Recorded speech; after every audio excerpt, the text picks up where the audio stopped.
So today I am going to talk to you about leash struggles. I'm going to talk to you from my own experience as both a dog mom and a dog trainer. And I'm going to be brutally honest with you. I have a 1-year-old German Shepherd. She's high drive. She is intense. She is easily overly stimulated, overly aroused. She gets bitey. She gets a little screamy. She gets distracted. Training an adolescent, high energy working breed is not for the faint of heart. And you do need to be patient. And at times you just have to laugh at the situation because it's going to feel out of control. It just is. And that's okay. I think at the base of it, we have to just remember that what we're asking our dogs to do is not normal. It doesn't come naturally. We're asking them to walk with us, and we are humans with 2 legs who have a plan, and walk on a sidewalk and, stop for traffic and all of these things that just don't come naturally to a 4-legged animal who is driven by smell.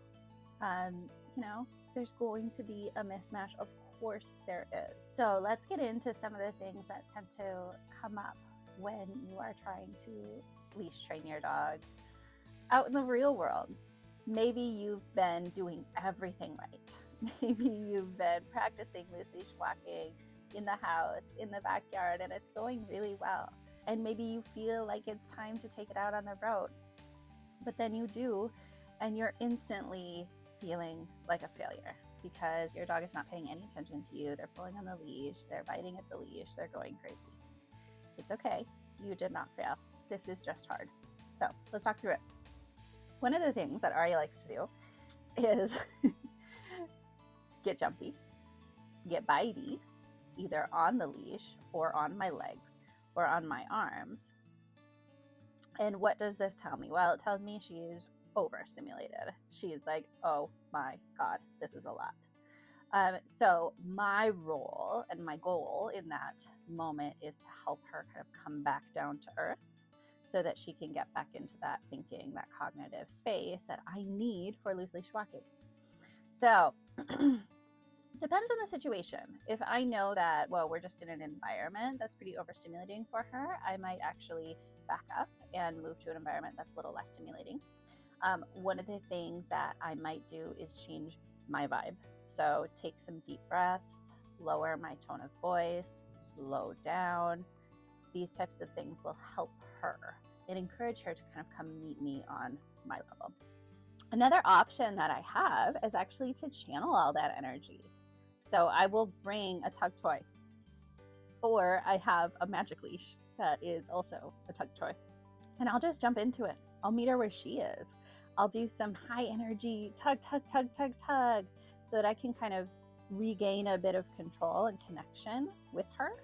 And then I'll bring us both down together with maybe some sniffy games, maybe some coming literally down on the ground, encouraging her into a down and calming down together, breathing together, sniffing, whatever. Those are my options in that moment. It really does depend on the situation and what I'm feeling from her. So if I'm feeling that, oh wow, she just needs to move, I will meet her and play tug and, or maybe do some movement, some exciting stuff. If I feel like she's capable of just kind of calming down in that moment, I will change, like I said, my vibe and kind of bring her down with me, where I'm just slowing down, I'm deeply breathing, I'm lowering my tone of voice, I'm literally lowering my body, and I'm kind of helping her come back down to earth. But it does just kind of depend on the environment and the situation. So what that takes is just some awareness from you. It takes checking in with your dog. You can even ask, are you capable right now of thinking? So if your dog's getting a little spazzy, maybe try to check in, say their name. If they can look at you, fantastic, reward that. And now kind of help them come back down.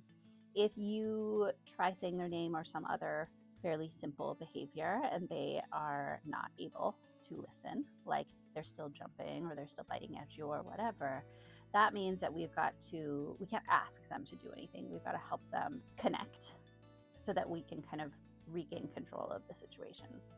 And I don't mean control your dog, but I do mean regain a little bit of control of a situation that feels very chaotic for both your dog and for you. Once you are able to reconnect with your dog and you've got a good thing going, you can start to practice all of the things that you've been practicing with less distractions, now with more distractions. So you can do a 1, 2, 3 pattern game where we count out loud 1, 2, 3, and after 3 we get a treat and we keep moving. You can play catch me if you can. So what that means is you're going to sort of spontaneously and unpredictably stop, change direction, mix up your pace, keep your dog sort of guessing as to which direction that you're going. This is a good one to do with dogs who tend to get overly aroused, like Aria. So what I'll do is kind of boost the excitement a little bit.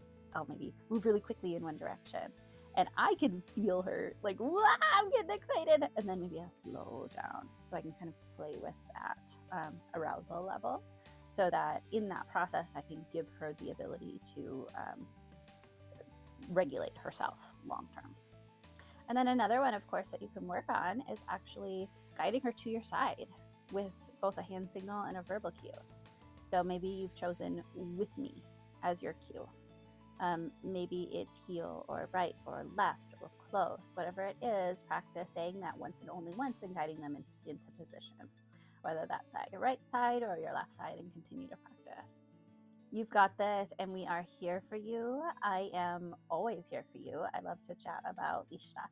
So reach out with any questions, leave a comment about, what tips and tricks have worked with you in your own leash practice with your dog. And we can't wait to hear from you and connect with you. Have a great week.